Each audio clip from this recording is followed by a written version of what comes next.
All right, here we are, Roundtable Rams, episode two. I am joined once again by my host, Billie Melissa. Thank you so much for joining me. We are doing a special pre-playoff episode of this Rams episode. We have had a pretty busy week, so it's been a little bit more difficult for us to get together to record this one. I've also been dealing with the cold that kind of kicked my butt for like a whole 2 weeks. But Like everyone else. yeah, really though. But I am on the mend. I am feeling better. Just a little bit tired for other reasons, but we're gonna get this going right now. With the start of a little bit of a recap of what happened to the Rams in the wild card round. I know this is already like way old news, but honestly, this is something that we discussed previously about the Rams that we were like, okay, so I don't think that the Panthers are going to be that much of a pushover in terms of their skill and the way in which they can play and potentially beat the Rams. And they truly almost did beat the Rams. Yeah, really though. Honestly, that's it's a credit to Dave Canales and the team overall. Like I kept saying that, just in general, that the Ravens, that the Panthers were not that terrible of a team. They might have been 8-9, but going into the playoffs, it's anybody's game, really. Like there's been plenty of underdog teams that have come in and kind of like rattled cages and gone far and at least, kind of took down teams that they weren't supposed to. Yeah. I mean, even last night, everyone was kind of, wondering whether the Broncos were really the team that they had seemed to be, and that, everyone was saying about Josh Allen and the Bills. And look, it happens weekend to weekend. You never know. And the Panthers, they put on a show. They really did. Yeah, I mean, they have some good playmakers there, Tetero and McMillan, they got Rico Dowdle, Bryce Young is still young, but he's Their still, cornerbacks are yeah, incredible. JC Horn, arguably the best cornerback in the game right now, Jackson was putting on a show. yeah, definitely. I think the thing with I wouldn't say that the Rams are overconfident in the game. I would just say that they may not have been expecting the defense to turn up the way that they did. Hmm. And also, the Rams have been without some players. Offensive lineman Kevin Dotson has been hurt. Terrence Ferguson, the tight end, young tight end, was also hurt, and then Jordan Whittington was also hurt. So Whittington is not like a starter, so to speak, but he is a very big time special teams player. And all three of those guys are out, plus more. And now they're getting healthy. Now the Rams are starting to get a lot more healthier, and they're looking at this game with a pretty healthy roster. Yeah, no. I mean, there's a lot of guys on there, but it seems like they're coming back full participation most of the week. I think people are mainly concerned about Matthew Stafford's finger. And is it really as bad as it seems? Yeah, so he bent it backwards and sprained his finger on the helmet of a Panthers defender, which at the time Hmm. looked really bad. And in the game, he looked off a little bit at times. He was Yeah, after overthrowing. that, it was kind of a little Yeah, bit ropey. yeah, exactly. He was overthrowing, Puka in a way that he normally doesn't do. He just looked, it was a little touch and go there for a moment, but throughout practice, he spoke to the media and said he felt great. He said that he doesn't believe that the cold weather is going to affect his finger whatsoever. He's not going to wear any kind of protection. So we'll see. We'll see if he can really keep throwing the ball the way that he normally throws it. But obviously, if he starts looking a little wonky, we know why. I'm worried about that. I'm worried for the fans in that cold, let alone Matthew Stafford's finger. I think, he should be careful about it. There's no joke. I've heard it's maybe going to be the coldest game of his career. Mm. And weather was an impact in the game against Carolina. Like there was a lot of wind throughout, especially the first half, I think. People down there on the sideline were saying that it seemed to be impacting the ball. Mhm. So, don't underestimate it. Yeah, so it says It's gonna snow. it's gonna snow. Yeah, so they kick off. I think it's at 7, Mhm. 7:30, 7:30. Yeah, 7:30. So at 7, it says this is on AccuWeather. It's gonna be 19 degrees Fahrenheit with snow. So wind gusts 27 miles per hour. Simply put, it's gonna be cold, but I think people forget that Matthew Stafford played, not forget, but rather that he's used to cold weather because he used to play with the Yeah. Lions. And I'm not saying that like he's been with the Rams for quite a few years now, so maybe he got used to all the sunshine and all that. But he was facing the Packers and facing the Vikings twice a year. And so Well, he's a veteran. He's been through it. He's seen it all. So I think he's well equipped either way. But you never know. Sometimes, especially because nowadays, obviously, there are a lot more domes around the league, but not in Chicago. And so that wind really can come in and it's going to snow. I don't know how heavy it's going to be. I don't know if it plans to settle and it's going to be like an impact on the field and whether they're going to want to be sticking to the ground game as opposed to throwing in the air. yeah, definitely. But I mean, like, if they get stuck doing that, I mean, what better, situation for the Rams that still have arguably the best running back tandem in the league, apart from Seattle, which we saw last night. Zach Charbonnet got hurt, and then Kenneth Walker came in and just destroyed on the It's ground. like, never mind, don't worry about that. Yeah, yeah. So I mean, but with the Rams, they have Blake Corum and they have Kyron Williams. Both are fantastic. Both can get chunk yardage. So I don't think anyone's really concerned about them establishing the run game, but then Mhm. you have to think about the Bears stacking the box and just stopping that from happening, which they can do. Yep. I mean, the Chicago Packers game was pretty close. It wasn't really, that was kind of similar to the Rams Panthers game. It's not, I don't know how this one's going to go, to be honest. I don't know who's got the upper hand, whether it's Chicago because they're at home or whether the Rams are kind of feeling like they're getting healthy at the right time and everyone's kind of Mhm. coming back. I think that the Bears have some injuries. I think someone's ruled out Nick McLeod, their cornerback's out. Mhm. I know DJ Moore was limited practice a lot this week. So I don't know how much that's going to impact them. Mhm. Yeah, Roma Dunze is back though, so we'll see. I mean, they do have I some think he's injuries. questionable right now, but that usually means. Yeah, I think I saw that he did there he's playing is it's but um the thing too the biggest aspect of the game, the biggest get back for the Rams is getting Kevin Dotson back. Dotson has been out and he's one of the most important players on that offensive line for the Rams in protecting Matthew Stafford while opening those running lanes, especially for the Bears because they have a really good pass rush of Montez Sweat and all the guys there, Grady Jarrett, Dexter, like Tremaine Edmonds, like they have a really good defensive line and pass rushers. So the fact that the Rams get their full line healthy again is a really big deal.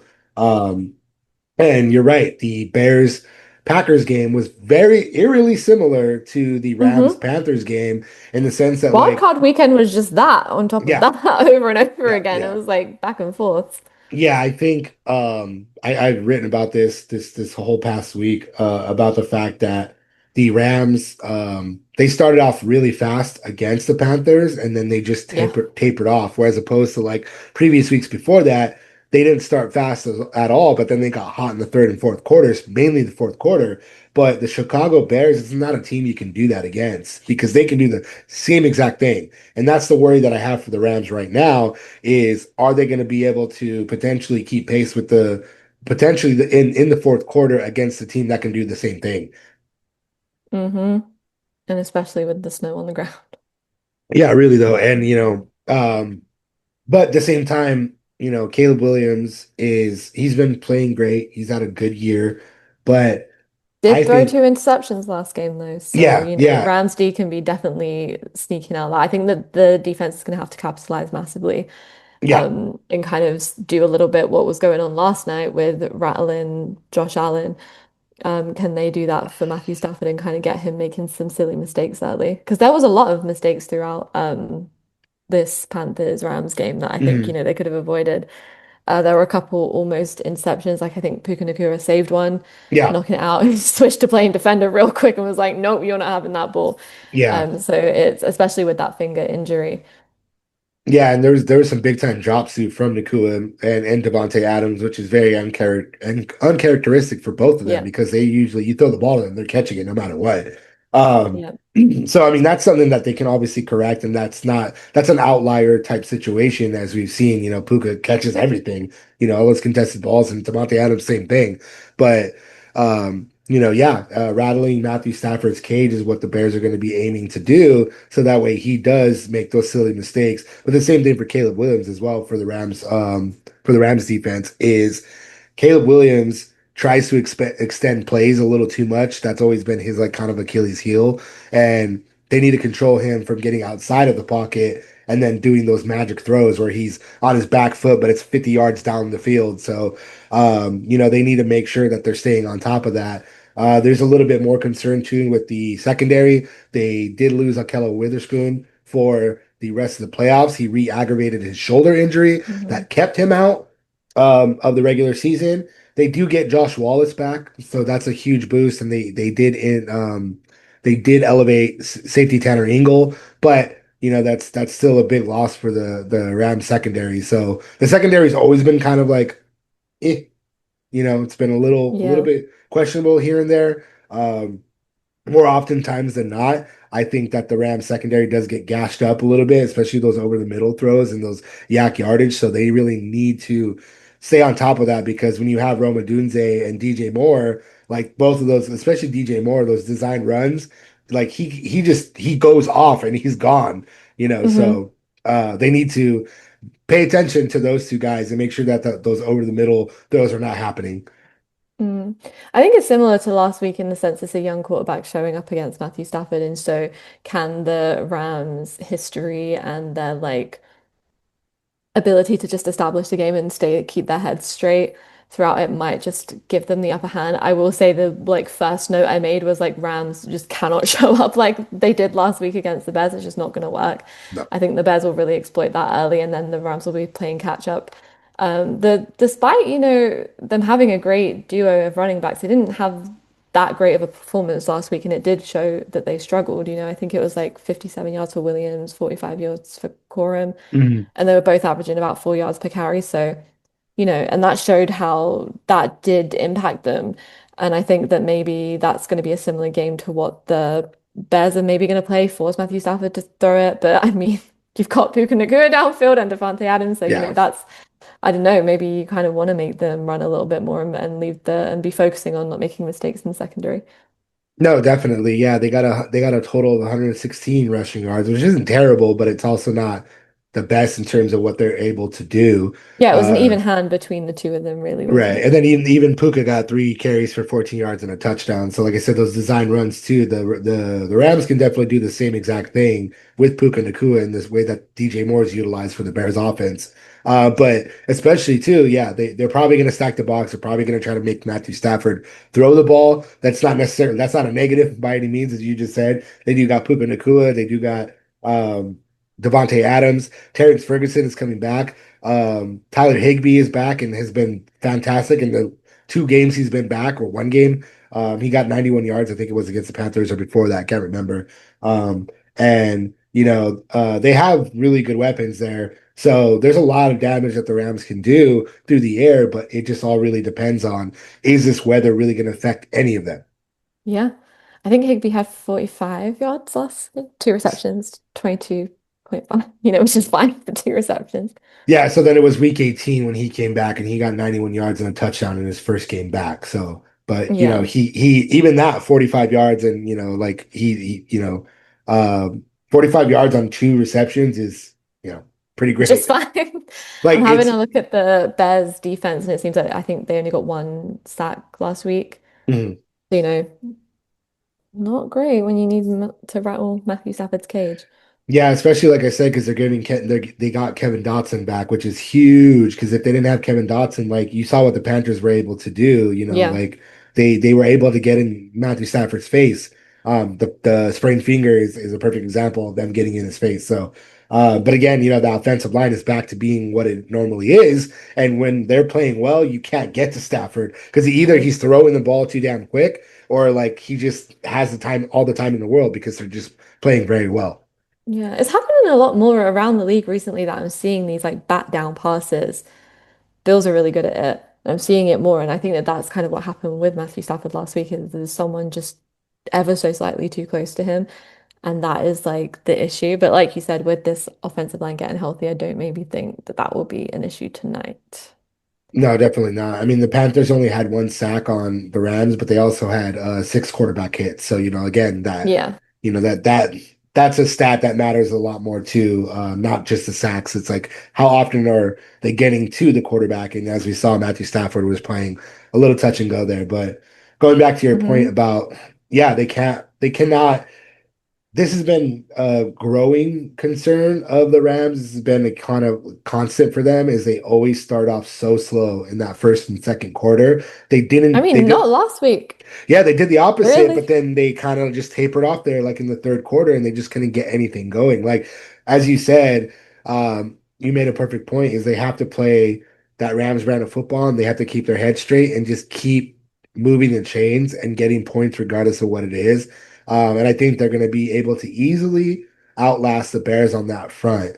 Um, because I feel like I the think last Bears, week was probably a wake up call for them of yeah, like, oh damn, we need to wake up, we need to get our heads on, and we need to play 4 quarters of football, not two. yeah, no, I mean that's any team that's in the playoffs regardless. Like you look at what happened to the 49ers, they just got steamrolled because they just couldn't get anything going. And I mean Well, that's what can you do against that right, right. defense? What can you do That's against a them? credit to the Seahawks defense for sure. But the point being is like that's exactly what can happen when you turn the dial up, and the Panthers turned the dial up on the Rams, and we almost Yeah. saw the Rams lose. It was that Hmm. close. Like Yeah. it was what less than 2 minutes that Stafford marched the team downfield, Yeah. and got It that was the last. final play, I think, that kind of sealed the deal for them.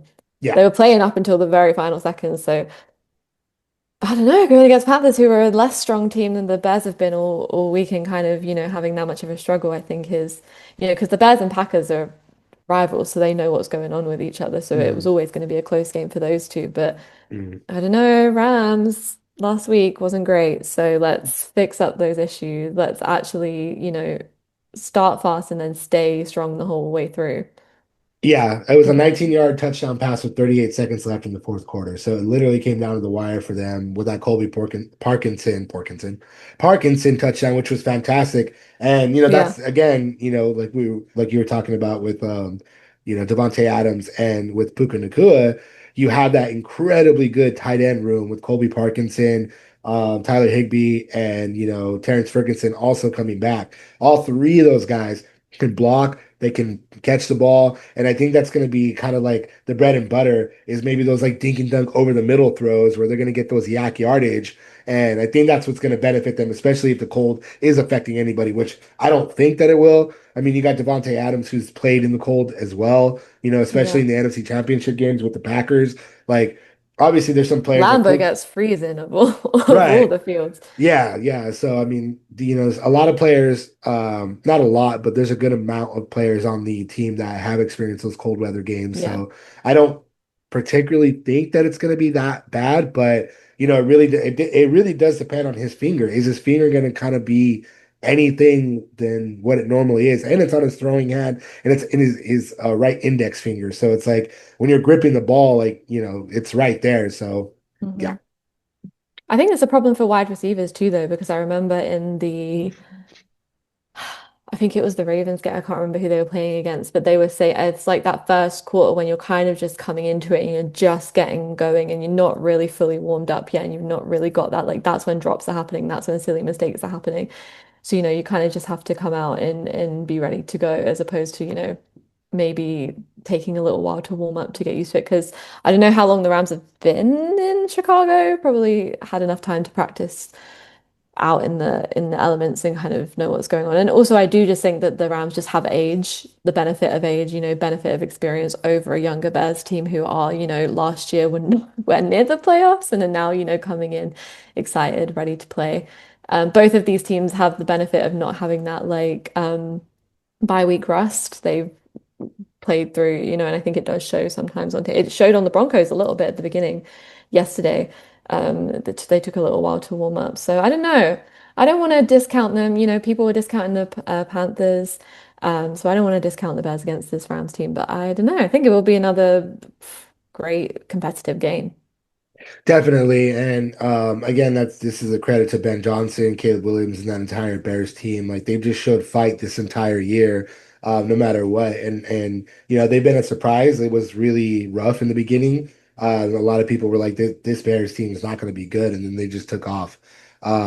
But I think that also has to do with a lot of the fourth quarter heroics from Williams and Ben Johnson teeing up those great plays. But now it's a different team. It's a different level of competition. It's a different level of competition in terms of being in the playoffs. Like now is the time to pull out all stops um, and to really go for it. Going back to the Broncos, there was a big man touchdown.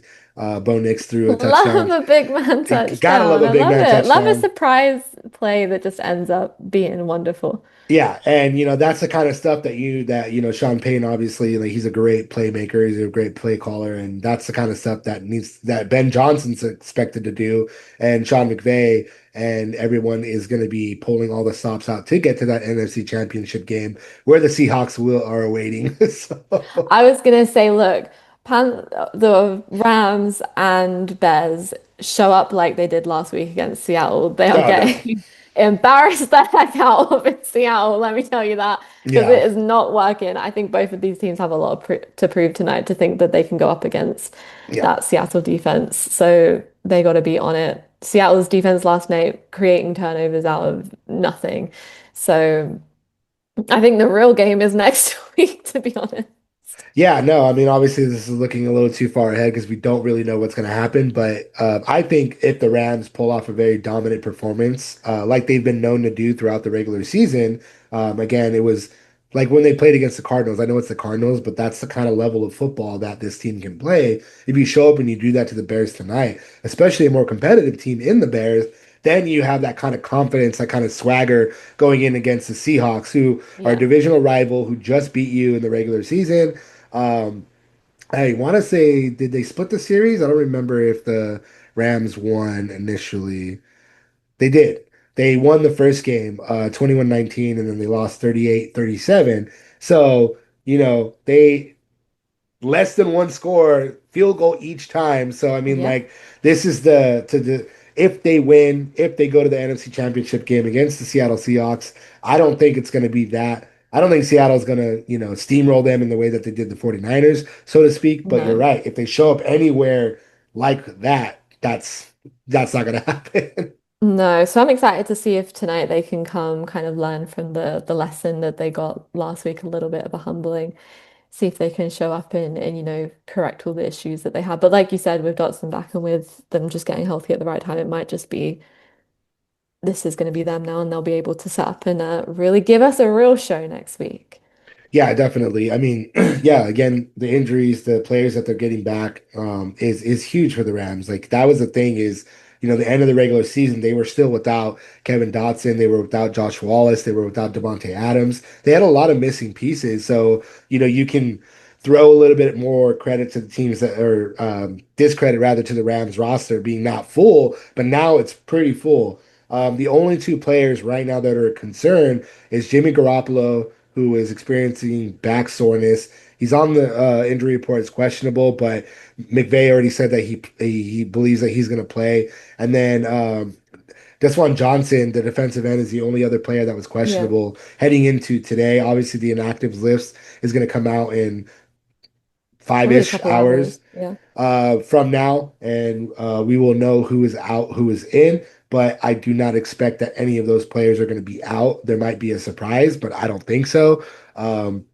That being said, they're going into this game with a fully healthy roster, and the hope for the Rams would be that nobody gets banged up in a way that they're not going to be able to play against the Seahawks potentially next week because they will need all hands on deck for that game for sure. Well, that's another thing. Like you said, we saw at the end of the Broncos game, Bo Nix now done for the season. So it's not just about getting to that next game. It's about getting to that next game healthy, not, Yep. and in the cold weather, that is one of the dangers of this sport is, people get injured really a lot more easier than they did in the regular season. So it has to be about that too.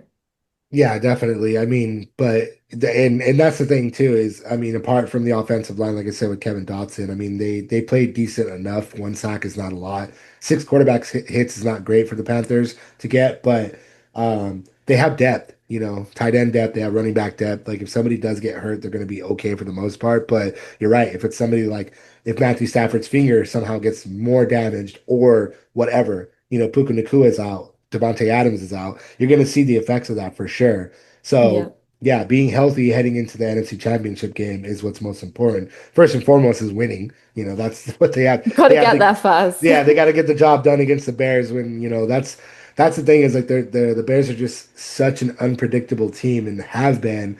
And you know, Caleb Williams has that fourth quarter magic as he's proven multiple times in the regular season and proved Mhm. that against the Packers in the wild card round.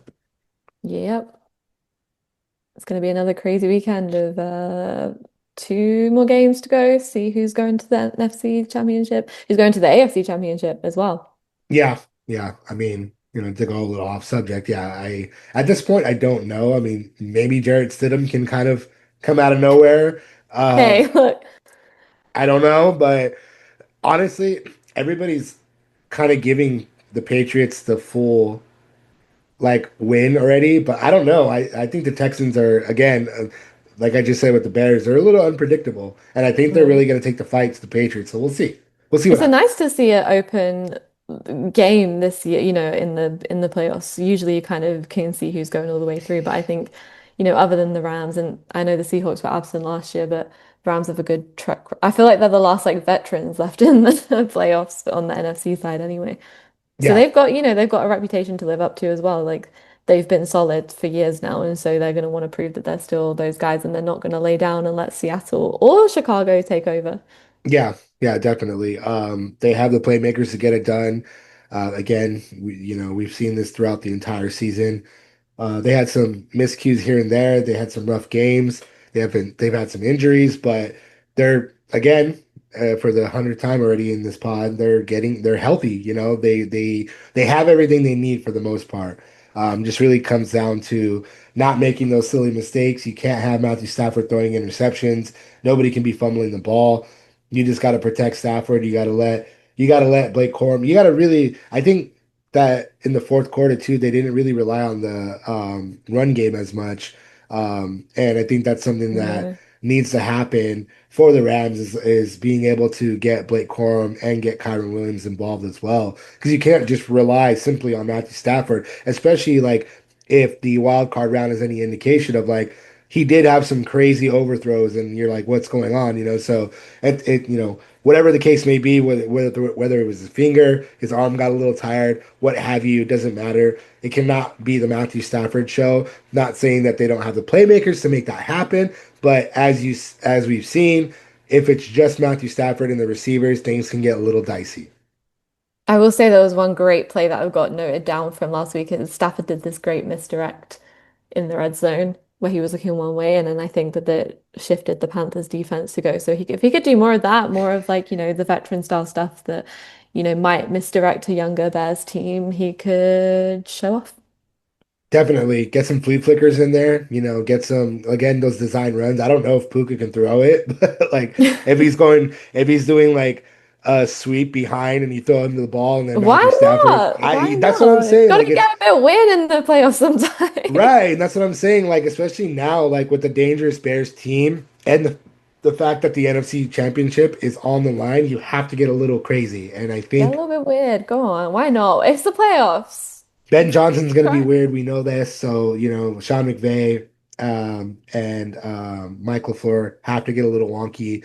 It's going to be a good game. Yep. It's going to be a really good game. I think we all know that it's going to be a good game, but the Rams need to establish that tempo early on, and they cannot let their foot off the gas.